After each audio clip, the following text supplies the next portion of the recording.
Hotep à tous, bienvenue sur la chaîne des panafricanistes par essence, par conviction et par excellence. Celle des citoyens kémites par nécessité et obligation de combat. Nous sommes une chaîne qui n'est guidée que par nos ancêtres et rien que par les ancêtres qui appartiennent à l'égrégore du monde noir. Par conséquent, nous ne croyons en aucun dieu venu de l'étranger. Toutefois, cette vidéo n'est aucunement destinée à inciter à la haine ou à la violence, car nous menons un combat qui est d'abord et avant tout spirituel, intellectuel et démocratique. Ensuite, il est politique, géopolitique et géostratégique, contre l'impérialisme, le colonialisme, le néocolonialisme et l'endocolonat, qui sont tous qualifiés de crimes contre l'humanité. Nous menons ce combat sur la base du principe fondamental que nous avons hérité de nos ancêtres kémites, qui est celui de la Mahat, c'est-à-dire solidarité, vérité et justice. Vous êtes donc en droit de connaître la vérité, nous avons l'obligation de vous dire la vérité, rien que la vérité, afin que justice soit rendue au continent africain. Et ça, c'est notre modeste contribution dans cette noble lutte en faveur de la souveraineté, la dignité, la solidarité et l'unité africaine. C'est exactement ça que nous appelons le panafricanisme.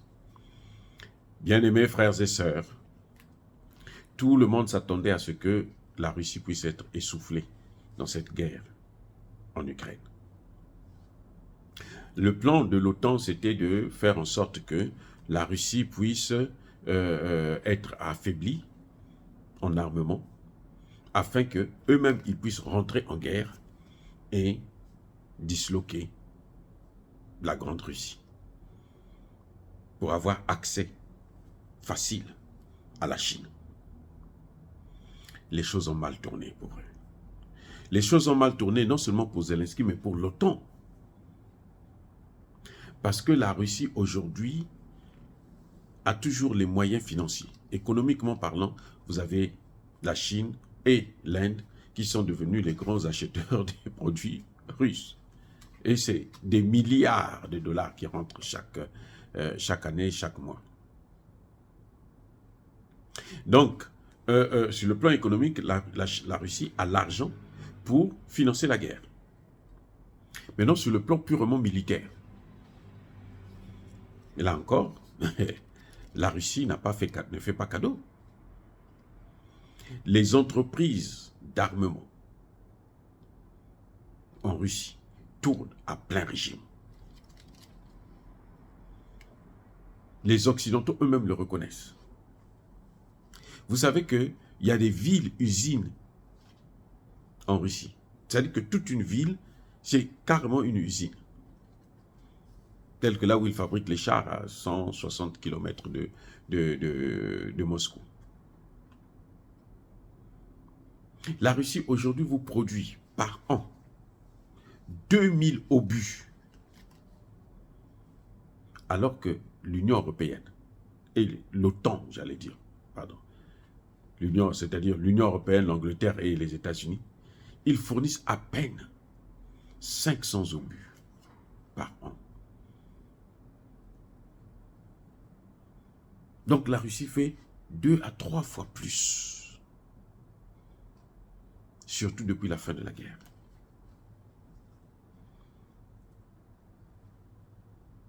Donc les sanctions n'ont pas freiné la force, l'émancipation, la grandeur de la Russie. Non. Au contraire, les sanctions se sont retournées contre eux-mêmes. Les Allemands ont des problèmes énergétiques. La France, pareil. Au point où ils sont obligés de délocaliser leurs entreprises vers les États-Unis, où l'énergie reste encore moins chère. Mais quelle énergie? L'énergie qui pollue. Oui, donc je crois que les Occidentaux avaient mal fait leurs calculs. Ils pensaient que la Russie, c'était l'Afrique, les pays africains, comme le Grand Congo qu'ils peuvent avaler, torturer, écraser, piétiner. Comme la Centrafrique, ils dansaient au-dessus de la Centrafrique et tout, jusqu'à ce qu'un jour, Touadéra arrive pour dire stop, la récréation est terminée. Au Congo, malheureusement, Tshisekedi n'a pas les couilles solides pour arrêter cette hémorragie. Et bon, le peuple continue à payer. Mais ce n'est pas la même chose avec la Russie. Eh oui. Eh oui. Des pays comme l'Iran, ils comptent aujourd'hui sur la Russie. C'est le partenariat avec la Russie qui donne aujourd'hui à l'Iran la force. Mais attendez, nous-mêmes au Mali, s'il n'y avait pas la Russie, eh bien, les Français là, allaient écraser le Mali. Quand Poutine a dit pas d'intervention au Niger, ça s'est arrêté là. Eh oui. Donc, je crois que les Européens, les Occidentaux, doivent commencer à revoir leur copie. S'ils veulent survivre. Je dis bien survivre. Parce qu'ils seront écrasés. Y compris par le continent africain. C'est une évidence. Vous voyez, les États-Unis ont pris une sanction en disant que bon, les pays africains qui vont parler avec la Russie, nous on va les punir. Et oui, allez-y. Aujourd'hui, ce sont les États-Unis qui ne veulent pas quitter le Niger. En violation même de la loi américaine sur la coopération économique et militaire avec un pays où il y a eu un coup d'État. Ils violent parce qu'ils se disent non, si on laisse encore ça aussi, on va aussi perdre. Le bâton là, ça ne marche plus. La carotte, ils ne veulent plus manger des carottes. Le bâton, ça fait plus mal. C'est comme si on te tapait l'éponge. Vous voyez? Là, et ça, c'est grâce à la Russie. C'est grâce à la Russie. Seule la Russie, qui est un pays qui ne nous a pas colonisés. Elle n'a jamais colonisé un seul pays africain. Donc, elle peut prétendre être un vrai ami. Même un frère. Eh oui. Le jour que Poutine va mettre pied en Afrique, il va décider d'aller au Mali ou je ne sais pas. Ce que vous avez vu avec les François Hollande là, c'est zéro. C'est zéro. Parce que lui, il nous a apporté quelque chose de concret.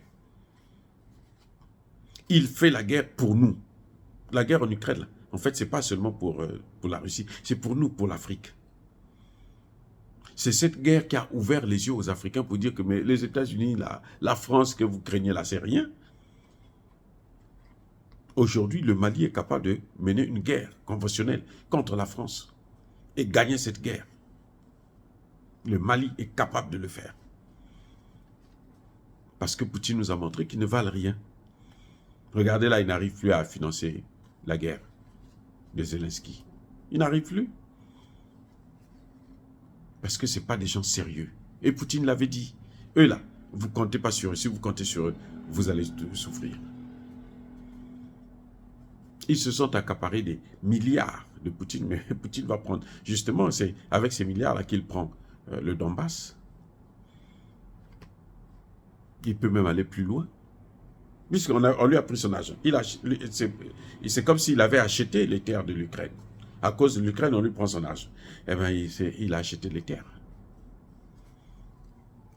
Donc voilà, toute la stratégie que l'Occident a mis en place contre la Russie, ça ne marche pas et ça ne marchera pas. Ça va toujours se retourner contre eux, puisque aujourd'hui, on parle maintenant de la dédollarisation. De plus en plus, les États ne veulent plus entendre parler du dollar. Dire cela, c'est inciter à la haine ou à la violence. Non, il y a pas colère, il y a malin. Encore une fois de plus, bien-aimés frères et sœurs, soyez bénis. Je persiste et je signe. Soyez abondamment bénis par le Dieu des Kémites et par nos ancêtres angélisés. Mais que tous ceux qui persécutent le continent africain le pillent et le déstabilisent.